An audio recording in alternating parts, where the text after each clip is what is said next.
guys, today we are gonna be playing nothing. Yeah, we're gonna be playing something first. Look at my drippy avatar. Yeah, I know I have 0 bucks. Yeah, blah blah blah, blah blah blah. But wait, look at my back. It's so cool. And I had to fix something here.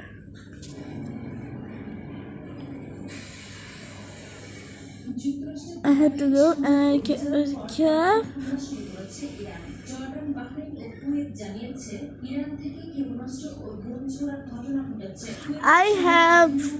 I had like 25 or I had when I bought Robux I had like 1,000 maybe.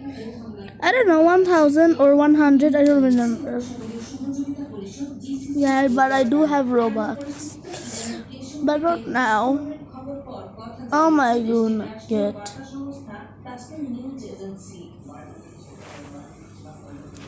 এদিকে ইরানের বিরুদ্ধে আরো বড় ধরনের সামরিক অভিযানের ইঙ্গিত দিয়েছেন মার্কিন প্রেসিডেন্ট ডোনাল্ড ট্রাম্প। এক্সিওসকে দেয়া এক সাক্ষাৎকারে তিনি বলেন, তেহরানের বিরুদ্ধে আগের যে কোনো হামলার চেয়ে বড় অভিযান চালানোর বিষয়টি গুরুত্বের সঙ্গে বিবেচনা করছে ওয়াশিংটন। তবে সামরিক অভিযান নিয়ে এখনো চূড়ান্ত কোনো সিদ্ধান্ত নেননি তিনি। একসঙ্গে ইরান হামলায় জাহাজ, পণ্য বা কোনো স্থাপনায় ক্ষয়ক্ষতির অর্থ এখন থেকে ওয়াশিংটনের কাছে জব্দ থাকা তেহরানের অর্থ থেকে পরিশোধ করা হবে বলেও মন্তব্য করেন ট্রাম্প। ট্রাম্পের বক্তব্যের পর পাল্টা সতর্কবার্তা দিয়েছে ইরান।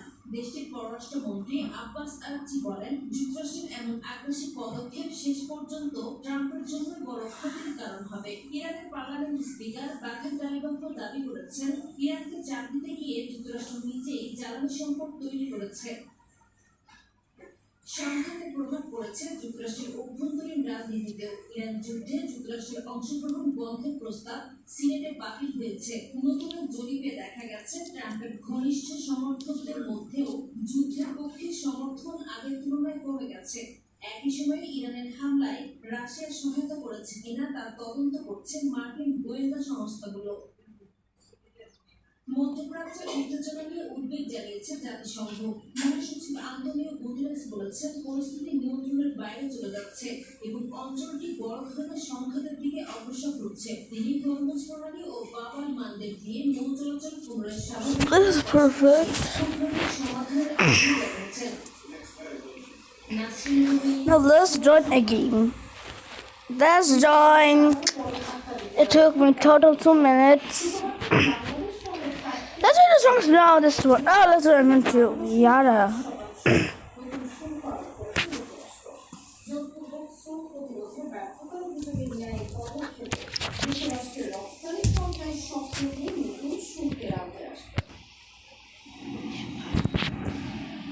মার্কিন প্রেসিডেন্ট ডোনাল্ড ট্রাম্পের প্রশাসন শুক্রবার থেকে 7টি দেশ ও অঞ্চলের পণ্যের উপর নতুন বৈশ্বিক শুল্ক কার্যকর করছে। নতুন এই শুল্ক হার হবে 10% এবং 12.5%। I want to join Yara's game. প্রতিরোধে কার্যকর ব্যবস্থা নেয়নি, তাই 1974 সালের ট্রেড অ্যাক্টের সেকশন 301 এর আওতায় এই ব্যবস্থা নেওয়া হয়েছে।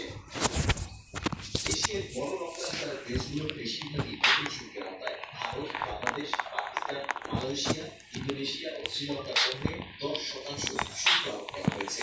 অন্যদিকে Yeah, I knew there was a level. তাই বৈশ্বিক উৎপাদন ও সরবরাহ চেনে নতুন করে চাপ তৈরি সংখ্যা চাপের সংখ্যাকে বাংলাদেশের জন্য বেশ গুরুত্বপূর্ণ। নতুন 10% শুল্কের কারণে বাংলাদেশি পণ্যের প্রতিযোগিতা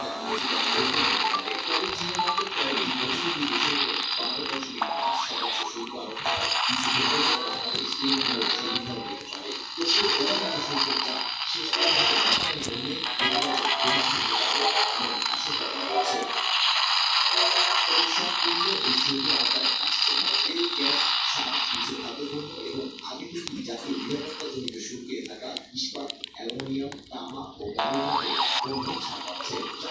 বলছে এই পদক্ষেপ মানবাধিকার সুরক্ষা, উৎসাহিত করা এবং যুক্তরাষ্ট্রের উৎপাদকদের জন্য সমান প্রতিযোগিতার পরিবেশ নিশ্চিত করবে। তবে অর্থনীতিবিদদের সতর্ক বার্তা, এই সিদ্ধান্ত বিশ্ব বাণিজ্যিক নতুন অনিশ্চয়তা এবং এশিয়ার রপ্তানি নির্ভর অর্থনৈতিক বৃদ্ধির উপর বাড়তি চাপ তৈরি করতে পারে।